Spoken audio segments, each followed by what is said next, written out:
और बोले राजन क्या चाहिए बताओ, तुम्हारी उपासना से हम बहुत खुश हो गए। तब सत्राजित नाम का जो राजा था वो कलयुगी राजा था। जैसे आज के भक्त के सामने भगवान प्रकट हो जाए तो क्या मांगेगा? सुख संपत्ति घर आवे, यही मांगेगा, है ना। तो बस उस सत्राजित राजा ने यही मांगा कि महाराज और तो सब ठीक है, धन की बड़ी कमी है, धन दे दो। तो सूर्य भगवान ने एक मणि दे दिया, मणि प्रदान। सूर्य भगवान ने एक मणि दिया, बोले जाओ ये मणि ले जाओ। इस मणि का ये गुण है कि 40 मन सोना रोज पैदा करेगी। हाँ, सत्राजित मणि को बड़े प्रसन्नता से घर ले आया महाराज। अब वो मणि 40 मन सोना रोज पैदा करने लगी। एक दिन सत्राजित ने सोचा कि चलो इस मणि को गले में धारण करके आज द्वारिकाधीश के यहाँ जाते हैं और इस मणि को दिखाते हैं कि जितनी संपत्ति तुम्हारे द्वारिकापुरी में नहीं है, तुम्हारे महल में नहीं है, उतनी संपत्ति तो मेरे यहाँ है, उससे ज्यादा है। ऐसा जब द्वारिकाधीश देखेगा तो ये मणि मेरे से मांगेगा और जब मांगेगा तो मैं दूंगा ही नहीं। ऐसा अहंकार पूर्वक तरीके से वो सत्राजित राजा मणि को धारण करके और भगवान द्वारिकाधीश की ओर चला रहा था। उस मणि में इतना तेज था महाराज कि ऐसा लगता था कि कई सूर्य एक साथ मिलकर प्रकाशित हो रहे हैं, इतना तेज था। तो भगवान द्वारिकाधीश के सिपाहियों ने सत्राजित को आता हुआ देखा तो थोड़ी धोखे में हो गए। उनको ये लगा क्या सूर्य नारायण आ रहे भगवान के पास।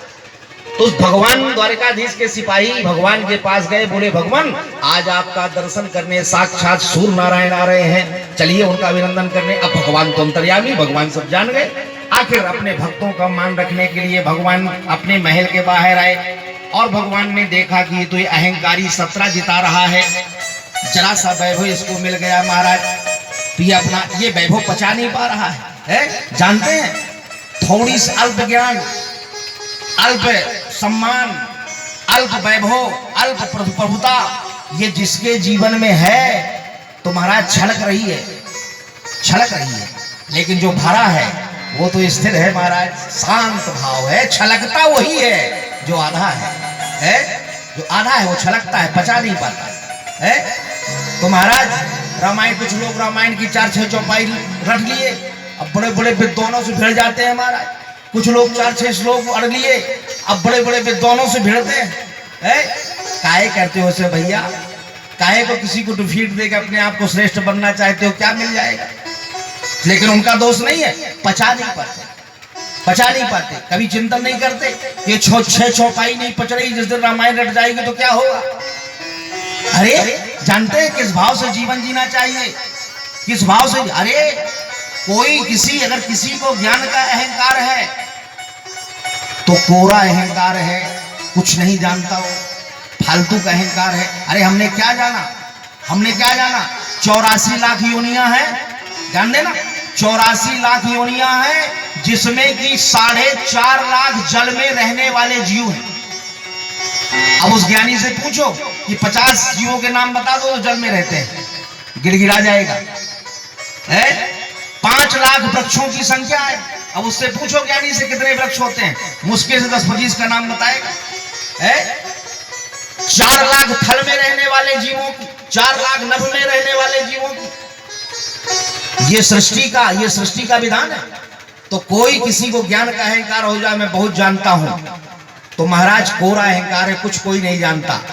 बड़े बड़े वेद व्यास जी ने ये कह के कि नेति नेति कह के और 18 पुराण को विराम दे दिया कि हमने अभी जितना जाना वो बहुत कम है और इससे बहुत ज्यादा जानना बाकी है।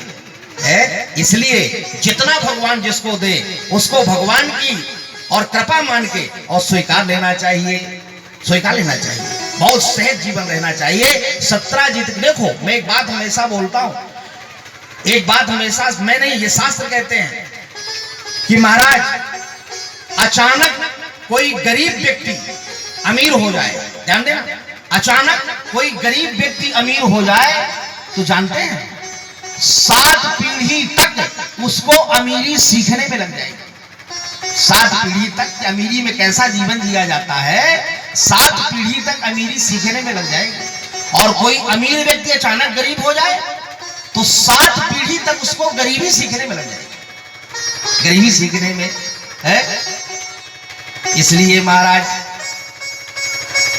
एक शायर कहता है कि खानदानी रईस जो होते हैं, बड़ी अच्छी पंक्ति एक शायर कहता है कि खानदानी रईस जो होते हैं वो नरम ही होते हैं, पर तुम्हारा लहजा बता रहा है, तुम्हारा लहजा बता रहा है, अरे तुम्हारी दौलत नई नई है, तुम्हारा लहजा बता रहा है, तुम्हारी दौलत नई नई है। इसलिए महाराज भगवान जो दे उसको बढ़िया, सत्राजित जैसा अहंकारी नहीं बनना चाहिए। सत्राजित अहंकारी बन के आया और भगवान तो अहंकार का भोजन करते, सत्राजित तरफ भगवान ने देखे दृष्टि नहीं रही।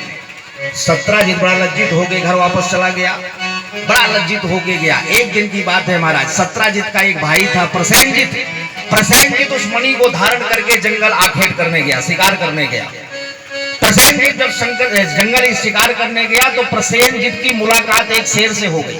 शेर और प्रसेनजित में लड़ाई शुरू हो गई और शेर ने प्रसेनजित को मार दिया और वो मणि शेर के पास चली गई। अब शेर उस मणि को आगे लेके गया तो शेर की मुलाकात एक भालू से हो गई। भालू और शेर में भिड़ंत हो गई तो भालू ने शेर को मार दिया महाराज। अब वो मणि भालू के पास चली गई। अब भालू उस मणि को लेके अपने गुफा में चला गया। इधर जब प्रसेनजित तो 2 दिन 4 दिन आखेट करके नहीं लौटा तो जानते हैं सत्राजित ने भगवान के ऊपर कलंक लगा दिया। क्या कलंक लगा दिया कि मेरे भाई को कृष्ण ने मरवा दिया, मेरे से संकोच में मणि मांग नहीं पाया और मेरा भाई मणि धारण करके गया तो मेरे भाई को मणि की लालच में कृष्ण ने मरवा दिया। ऐसा महाराज अपवाद सत्राजित ने भगवान के खिलाफ फैलाना शुरू कर दिया। तो प्रायः कृष्ण और मणिग्रीवो मनंगतः अभ्राता मनेति तत्वा करणे करणे जपम जनः। तमाम कानों में बात ये फैल गई कि भगवान ने प्रसेनजित को मरवा दिया। भगवान के जो गुप्तचर थे बोले महाराज आपके खिलाफ बड़ा लोकापवाद फैला है पूरे द्वारिकापुरी में, आपके ऊपर चोरी का इल्जाम सत्राजित ने लगाया है। चोरी तुम्हारा ठीक, हत्या का आरोप लगा दिया है। सत्राजित ने आप अपने भाई की हत्या का आरोप लगा दिया है। इसलिए महाराज कुछ उपाय करिए, बड़ा लोकापवाद फैल रहा है। और जानते हैं किसी आदमी के खिलाफ लोकापवाद फैल जाए तो उसका समाधान तुरंत ढूंढना चाहिए। ये राम जी की कथा से हमको शिक्षा मिलती है और कृष्ण जी की कथा से शिक्षा मिलती है। मेरे राम जी जब सीता जी को लेके जब वाल्मीकि जी राम जी के दरबार में आए, क्योंकि जब राम जी ने सीता जी का निकाला किया तो वाल्मीकि आश्रम में नहीं, और वाल्मीकि जी जब सीता जी को लेके राम जी के दरबार में आए तो भरे दरबार में वाल्मीकि जी ने राम जी को खड़ा किया। ध्यान देना, भरे दरबार में राम जी को वाल्मीकि जी ने खड़ा किया और बोले राम ये बताओ कि सीता तुम्हारी पत्नी है कि नहीं। तो राम जी ने कहा कि हाँ महाराज सीता मेरी पत्नी है। बोले राम ये बताओ कि सीता चरित्रवान है कि नहीं। बोले हाँ महाराज मेरी सीता चरित्रवान है। बोले राम ये बताओ कि लौकुश तुम्हारे बेटे हैं कि नहीं। बोले हाँ महाराज लौकुश मेरे बेटे हैं। तो वाल्मीकि जी ने कहा राम सीता जब तुम्हारी पत्नी है, सीता जब चरित्रवान है, लौकुश तुम्हारे बेटे हैं, तो तुमने सीता का परित्याग क्यों किया? सीता का परित्याग क्यों किया? तो मेरे राम जी ने कहा कि लोकापवाद, महाराज मेरे खिलाफ एक लोकापवाद फैल गया था और बहुत निम्न श्रेणी का व्यक्ति लोकापवाद फैलाया था और उस लोकापवाद को मिटाने के लिए मुझे सीता जैसी पत्नी का परित्याग करना पड़ा महाराज है। इसलिए लोकापवाद फैले तो पूरी कोशिश करिए कि वो उसके निदान तक जाइए कि आखिर इसकी जड़ कहाँ है महाराज। आज मेरे भगवान कृष्ण के ऊपर भी ये लोकापवाद फैला तो भगवान सत्राजित से नहीं मिले, भगवान सीधे रथ में आरूढ़ हुए और वहीं गए जहां प्रसेनजित आखेट करने गया था। मेरे भगवान का रथ वहीं रुका जहां शेर और प्रसेनजित के बीच में लड़ाई हुई। भगवान ने देखा कि यहाँ भैया यहाँ नर का कंकाल पड़ा है, और शेर के पदचिन्ह बने हुए हैं, अर्थात शेर ने प्रसेनजित को मार दिया और वो मणि शेर के पास चली गई। अब शेर के पदचिन्हों के आधार पर मेरे भगवान आगे बढ़े। कुछ दूर भगवान गए तो वहां शेर का कंकाल पड़ा था, भालू के पदचिन्ह बने थे। तो मेरे भगवान ने सोचा कि भालू ने शेर को मार दिया, अब वो मणि भालू के पास चली गई। अब भालू के पदचिन्हों के आधार पर और मेरे भगवान भालू की गहवर गुफा में प्रवेश किया।